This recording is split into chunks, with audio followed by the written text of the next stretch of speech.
आज हमें सड़क पर एक छोटी सी परी मिली, व्हील चेयर पर बैठी हुई।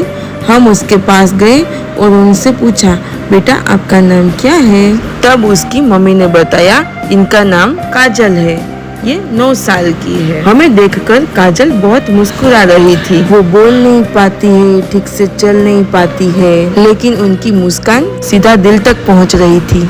जब हमने उसके सामने खाने की प्लेट रखी तो वो कुछ बोल नहीं पाई, बस अपनी उंगली से प्लेट की तरफ इशारा करने लगी, जैसे कह रही हो यही मुझे खाना है। उनकी मम्मी ने प्लेट खोली और उनसे खाना खिलाना शुरू किया और काजल हमें देख देख कर मुस्कुरा रही थी और उस पल हमें लगा खुशी बोलने से नहीं, महसूस करने से होती है। काजल की वो मुस्कान आज भी हमारे दिल में है।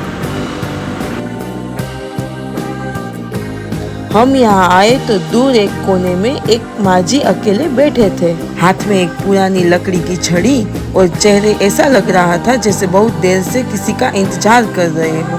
हमने पास जाकर देखा, उनके हाथ हल्के हल्के कांप रहे थे और ऐसा लग रहा था कि शायद उन्होंने काफी देर से कुछ खाया नहीं है। हमने धीरे से पूछा, माजी आपको खाना चाहिए? उन्होंने हल्की सी आवाज में कहा, हाँ बेटा। बस फिर हमने सोचा आज इन्हें खाली हाथ नहीं जाने देंगे। हमने उन्हें एक गरम प्लेट खाना दिया।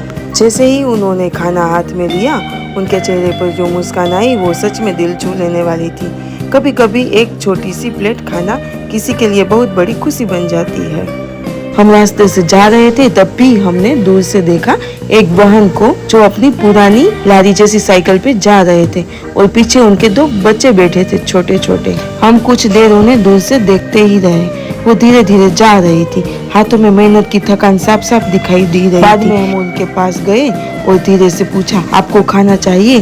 उन्होंने पहले हमें देखा, फिर हल्की सी मुस्कान आई और बोली, हाँ। बात करते करते उन्होंने बताया कि वो रोज 5 किलोमीटर जाती है और 5 किलोमीटर वापस आती है, सिर्फ प्लास्टिक का कचरा उठाने के लिए। पूरे दिन की मेहनत के बाद उन्हें सिर्फ 100 से 150 रुपए मिलते हैं। उसी में उनका घर चलता है, उसी में बच्चों का खाना बनता है। ये सुनकर सच में दिल भर आया। हमने तुरंत उन्हें एक प्लेट खाना दिया। बहन के चेहरे पर जो खुशी थी वो शब्दों में बयां नहीं की जा सकती। वो बार बार हमें आशीर्वाद दे रही थी, द्वारकाधीश आपका भला करे, भगवान आपका भला करे, आपका घर खुशियों से भरा रहे। उनके दोनों बच्चों को भी हमने खाना दिया। बच्चे भी खुश हो गए और हमें जय श्री कृष्ण बोल रहे थे। बहन ने ये भी बताया कि उनके पति के पैरों में कुछ बीमारी है, इसी वजह से वो कुछ काम नहीं कर पाते हैं, इसीलिए वो खुद मेहनत करती है ताकि परिवार भूखा न सोए। इतने में ही उनके पति सामने से आते हुए दिखे। हमने उनको भी एक प्लेट खाना दिया, वो भी हमें बहुत आशीर्वाद दे रहे थे। उसी पल हमें एहसास हुआ कि हमारे लिए बस ये एक प्लेट ही है, लेकिन उनके लिए ये एक दिन की राहत थी। फिर हमें रास्ते में एक माजी दिखे, हाथ में कटोरा और सहारे के लिए छड़ी। वो एक दुकान पर भीख मांग रहे थे। हमने उन्हें प्यार से बुलाया और पूछा, माजी आपको खाना चाहिए?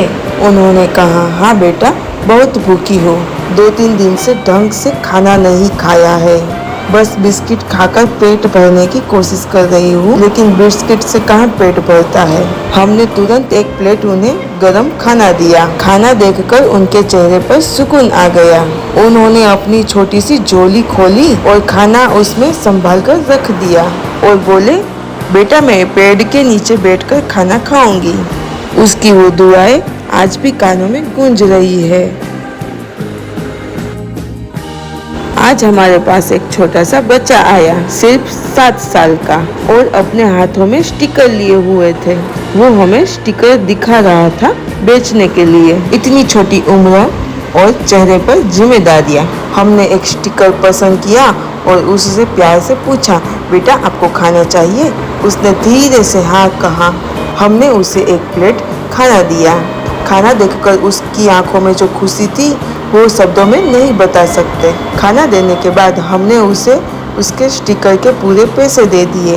अब उसके चेहरे की मुस्कान और भी बड़ी हो गई। सिर्फ 7 साल की उम्र और नन्हे हाथों में इतनी बड़ी जिम्मेदारी।